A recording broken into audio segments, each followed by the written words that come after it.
नमस्कार, मी अनिकेत. मी तेजराज. मी वेदिका.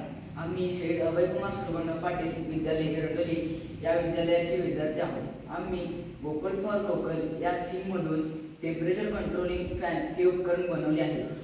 याचे साहित्य वेदिका सांगेल. या उपकरणामध्ये एक फॅन, एक डिस्प्ले, एक ऑर्डिनो, एक प्लग, एक बटन, एक टेम्परेचर स्कॅनर, एक टेम्परेचर सेटर आणि एक जम्बो वायर आणि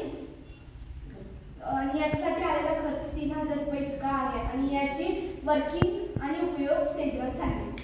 या टेम्परेचर कंट्रोलिंग फॅन या उपकरणाचे वर्किंग असे आहे की इथे मला एक टेम्परेचर सेट होते. आता इथं डिस्प्लेमध्ये दिसतं की आपण सेट टेम्परेचर दिले 26 आणि रूमचं टेम्परेचर आहे 27. इथं टेम्परेचर स्कॅनर आहे म्हणजे रूमचं टेम्परेचर तिथे स्कॅन होतं आणि इथं डिस्प्लेवर दाखवतं.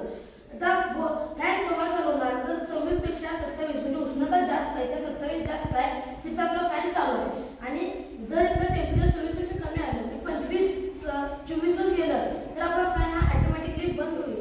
आता इथे जर आपण टेम्परेचर हलवलं, आता हे 27 पेक्षा मी जास्त करून दाखवतो.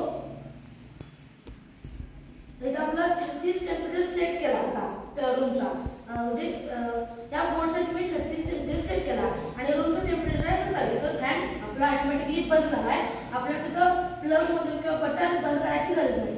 आता याचा उपयोग हा समाजासाठी किंवा मानवाला कसा होतो तर यातून आपलं प्रथम म्हणजे लाईट बिल कमी आहे, तर त्यामुळे पैशाची बचत होते, अतिरिक्त विजेचा वापर होणार नाही.